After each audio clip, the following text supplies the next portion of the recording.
Flat prices for household goods and apparel signal fragile consumer demand. If inflation is cooling, why aren't prices rising, especially for everyday goods? In April, household items and clothing barely moved in price, raising a deeper question. Are Americans simply buying less? April CPI data shows that household furnishings and supplies rose by just 0.2%, while apparel prices fell by 0.2%. These minimal changes suggest that retailers are facing resistance when trying to raise prices, likely a sign of weakening consumer demand. Retailers may be holding the line on pricing to avoid losing price-sensitive consumers. After years of inflation fatigue, Americans are more cautious in spending, especially on non-essential goods like clothing and home decor. Meet Carla Nguyen, owner of a home decor store in Oregon. People still come in, she says, but they browse a lot and buy less. She's been running more promotions just to keep inventory moving. I haven't raised prices in a year, even though my costs have gone up. The apparel sector is particularly exposed to this trend. With inventory backlogs and discount-heavy promotions, many brands are reluctant to raise prices despite increased labor and logistics costs. For household goods, the modest 0.2% rise could reflect supply chain stabilization and lower raw material costs, but it may also hint at reduced consumer appetite for upgrades or home investments in a tight economy. Used car prices sink again, signaling a cooling market as new car costs inch up. Is the used car bubble finally deflating? In April, while new vehicle prices rose slightly, used cars posted a sharper drop, raising questions about where auto demand is truly heading. The April CPI report showed a 0.2% increase in new vehicle prices, contrasted by a 0.5% decline in used vehicle prices. This divergence reflects both supply normalization in the used car market and cooling consumer demand for pre-owned vehicles. During the pandemic, used car prices skyrocketed due to supply chain disruptions and chip shortages. But as inventories recover and interest rates stay high, the market is seeing a sharp reversal. Meet Jorge Morales, owner of a used car lot in Phoenix. Last year, I couldn't keep cars on the lot. Now I'm sitting on inventory and cutting prices weekly. Buyers just aren't biting at these rates. The drop in demand is real. Meanwhile, new vehicle prices continue to edge higher, but at a much slower pace than in previous years.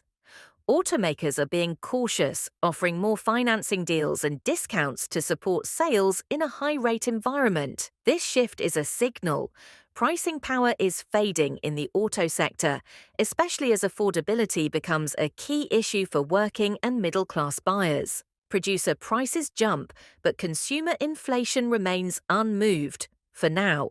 When wholesale costs rise, it's only a matter of time before consumers feel it. Right. In April, producer prices surged, but consumer inflation barely budged.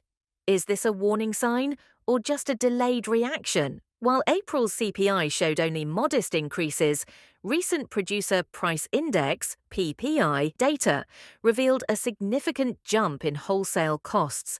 This disconnect suggests that rising input prices haven't yet flowed through to consumers, but the clock may be ticking. In many sectors, wholesalers and manufacturers are absorbing higher material, labor, and logistics costs, hoping not to scare away already price-sensitive shoppers. But that strategy isn't sustainable forever. Meet Heather Kim, owner of a bakery supply business in Illinois. Flour and packaging costs just went up 18% in April, she says. I haven't raised prices yet, but if this keeps up, I'll have no choice. She's delaying price hikes to avoid losing restaurant clients, but admits her profit margins are thinner than ever. Economists warn of a pipeline effect. Rising producer prices tend to reach the consumer level within 1 to 3 months, depending on industry and inventory cycles. That means late spring or early summer CPI reports could reflect this recent surge. For the Federal Reserve, this creates more uncertainty. The current CPI may look benign, but the underlying cost structure is heating up, complicating policy decisions in upcoming FOMC meetings. Toy prices bounce back 0.3%. Is it a one-off or the start of a new cycle? Are toy prices quietly making a comeback? In April, toy prices rose 0.3%.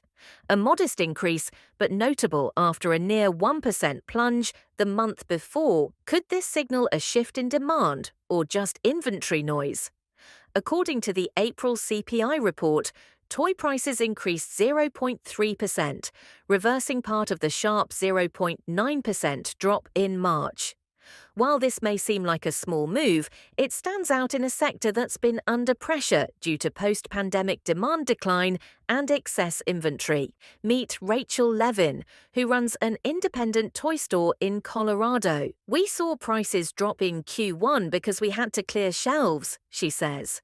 "Now we're nudging prices back up, but very carefully." She's worried about demand. Parents are pickier. They'll buy for birthdays but skip the extras. The slight rebound may reflect seasonal restocking, targeted price adjustments by retailers, or early shifts in consumer sentiment. Still, most analysts are cautious about calling this a trend, noting that toy demand remains volatile and highly discretionary. The toy industry has struggled post-COVID with changing child demographics, competition from digital entertainment, and tighter household budgets, all weighing on sales. Rents rise at a measured pace, but pressure remains on shelter inflation. Rent didn't spike this month, but does it ever really go down? In April, rental costs increased modestly, but housing remains the most unrelenting force in America's inflation story. The April CPI report showed rent of primary residence rising by 0.4%, while owners' equivalent rent OER, a key measure of housing costs for homeowners, also rose 0.4%. Though not accelerating, these numbers reaffirm shelter's outsized weight in the overall inflation index. Shelter accounts for more than 1/3 of the core CPI calculation, and these steady increases, month after month, are a key reason inflation remains sticky, even as goods prices cool. OER, while a statistical construct, captures the imputed cost homeowners would pay to rent their own homes, and is closely tracked by the Federal Reserve as a proxy for embedded housing costs in the economy.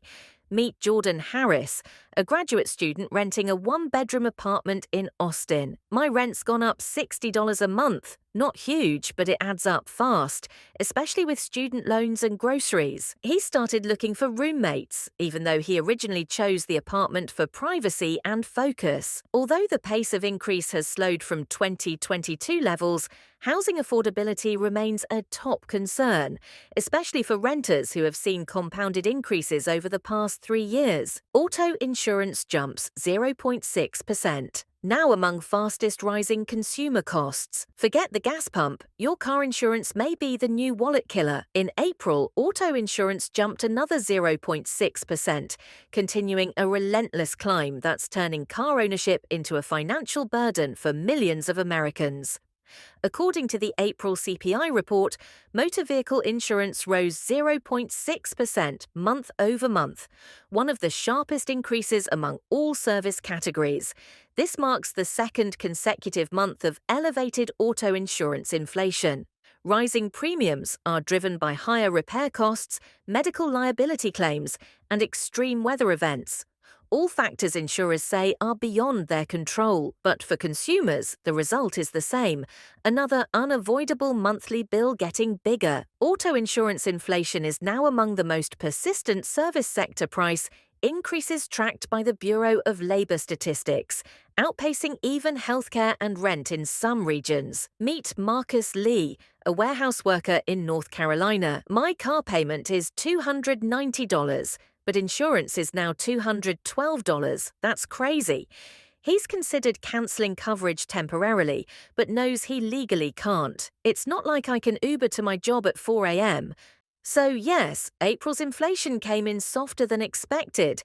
But underneath the surface, it's a mixed picture. Rent is still rising, insurance keeps climbing, and consumers are pulling back not because they want to, but because they have to. For the Fed, for markets, and for every American family, the next few months will be critical. Will this cooling trend hold? Or is it just a pause before pressure builds again?